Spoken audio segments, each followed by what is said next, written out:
Hi, welcome back to Unit 7, Day 4, Properties of Rectangles. We looked at the rectangle as being a parallelogram, so we know it shares all the properties of the parallelogram, plus two more.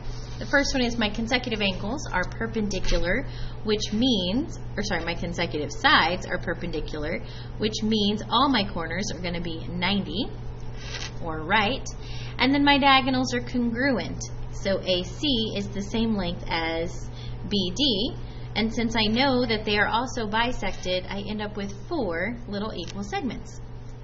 Okay, and we already did one example using the idea that my diagonals would be equal to each other. Let's look at number 2. Quadrilateral JKLM is a rectangle with diagonals intersecting at N. If the measure of angle MJL equals 2x plus 4 and the measure of angle KJL equals 3x plus 1, find the measure of angle KJL. Okay, so let's start with a picture. We need quadrilateral JKLM. So when I draw that, I know it's a rectangle. So I'm going to draw myself a rectangle, and I'm going to pick a corner to put the J in. I usually go top left, and then you have to go around. Remember, you cannot zigzag as you label. So if this is where J is, I can put K either here or down here, but then once I pick a direction, I need to go around. I cannot go across, so I cannot go JK. I cannot put the L over here. The L has to follow JKL along the edge of my rectangle, which means M will be over here. And then it says my diagonals will intersect at N. So when I draw in my diagonals, their intersection will be point N. Okay, now let's see what information it gives me. It says the measure of angle MJL is 2x plus 4. So MJL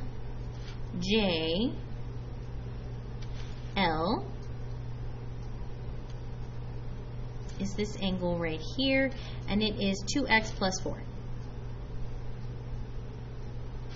Okay, then the next information it gives me is angle KJL is 3x plus 1, and I should probably actually color code my notes here. Makes it a little easier to stay organized. KJL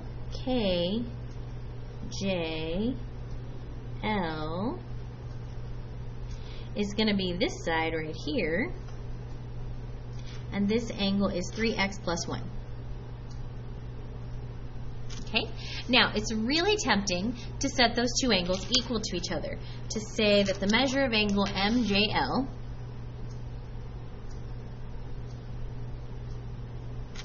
that I have in this dark orange color and the measure of angle KJL are equal to each other. Okay, but if I look back at my information up here, I know that my diagonals bisect each other.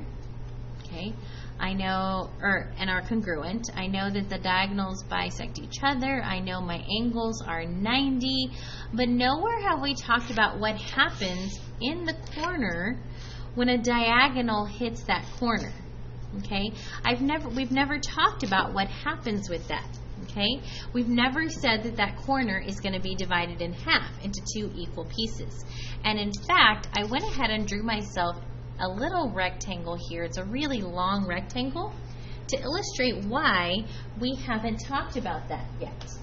Okay, and I thought I had a ruler here. I'm not finding one, so I might just have to read or, oh, there it is. Okay, I'm going to draw in the diagonals for this rectangle that I've drawn here. So I'm going to use a ruler because I want to try to be as accurate as possible. And in fact, I'm going to get the notes out of the way so I'm not distracted. Okay, so I have this little rectangle, and I'm going to draw in just one diagonal. So we can take a look at those angles in that corner. So from one corner to the other corner, let's look at those 2 angles. Let it come to focus. Let's see if I can turn that light off to get rid of some glare. There we go. Okay. look at those two angles and tell me whether or not those angles have been bisected. I know since they're 90-degree angles in the corner, I know they have to be 90, right? Because that's part of the rule of a rectangle, is that my consecutive sides are perpendicular, so my corners are 90 degrees. That means both of those angles equal 45 if it's been divided in half. But hopefully it looks really clear to you that one of these angles is really teeny tiny,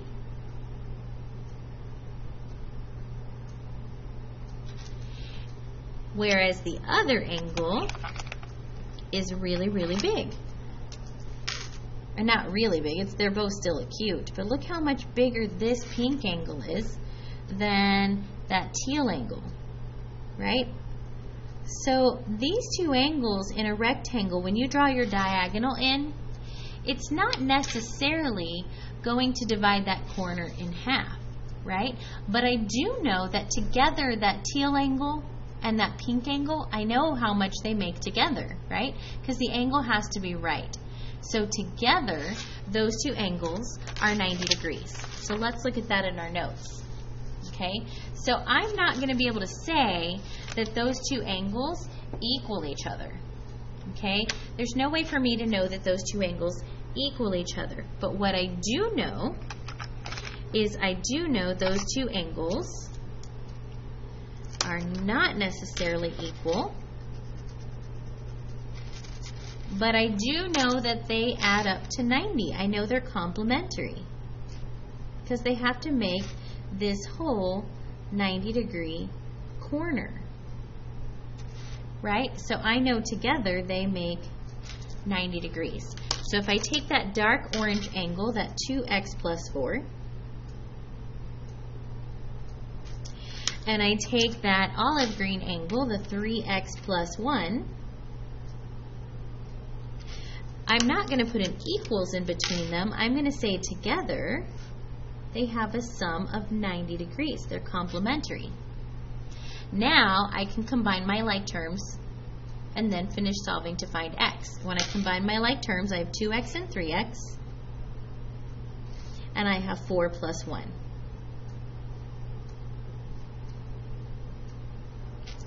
Then I want to get my 5x all by itself, so I'm going to subtract 5 on both sides. And that's going to leave me with 5x equals 85. Okay, then divide both sides by 5. And x equals 85 divided by 5 is 17.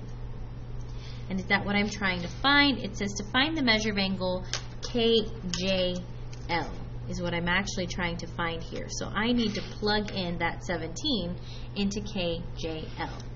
So the measure of angle KJL equals 3 times that x plus 1. Okay, so I'm going to substitute in x with 17. And then I'm going to do 3 times 17. I need to grab my calculator. 3 times 17 is 51. So this equals 51 plus 1. This is 52 degrees as my answer. Okay. Now in the last problem, I was able to plug in the answer to the other one and make sure that they really did both become equal. So let's check this one just to be safe also. The measure of angle MJL is equal to 2 times x plus 4. And so I'm going to plug in the x, which is 17. 2 times 17 is 34. Plus 4 is 38, which those are not equal. But remember, we said they're not equal. They're complementary. They add up to 90. So when I look at my two angles, 52 and 38, when I add these two together, I should get 90. And I do. So I did this correctly. Okay? Let's look at number 3. and see if we can, our third example, and see if we can do this one before we move on to the next video. Quadrilateral ABCD is a rectangle with diagonals intersecting at E. If AE equals 3x plus 3 and EC equals 5x minus 15, find AC. So, let's sketch our figure first. We have a rectangle. Our rectangle is ABCD, so I'm going to pick a corner to put my A in. I can put it anywhere I want. And then I have to go either clockwise around to finish labeling or counterclockwise around. But remember, I cannot zigzag across my figure when I name it. If I put B here, then I can't put C up here. C has to go here. A, B, C, D. Okay? Mixed it up this time, went counterclockwise. My diagonals are going to intersect at E. So when I draw in my two diagonals, I know they intersect at E. All right, so then let's see what this is telling me. This is telling me that AE equals 3x plus 3. So AE is here. This piece here is 3x plus 3. And this, just to kind of remind myself, it's not a whole diagonal. This is just 1/2 of a diagonal. I like to kind of remind myself what I'm working with here. Okay? Then EC equals 5x minus 15. So EC is 5x minus 15. That is the other half of that diagonal. And I'm trying to find AC. Okay, so when I look at these two here, I know that they're both half of the diagonals, and I know all the diagonals in this figure, this time all of them are being bisected. So since all of them are bisected, I really know all 4 of these little pieces are equal, but since it's a parallelogram even, I don't even know that it's a rectangle. I know these two pieces are equal. So AE and EC, I know that they are equal to each other. Okay, so let's look at what AE is. AE is 3x plus 3. And EC equals 5x minus 15. And these two are equal. All right, let's move all our x's to the same side. I'm going to try to keep them positive, so I'm going to move the 3x over, which is going to give me 3 equals 2x minus 15. All right, I'm going to move my 15 over, plus 15, plus 15. 3 plus 15 is 18.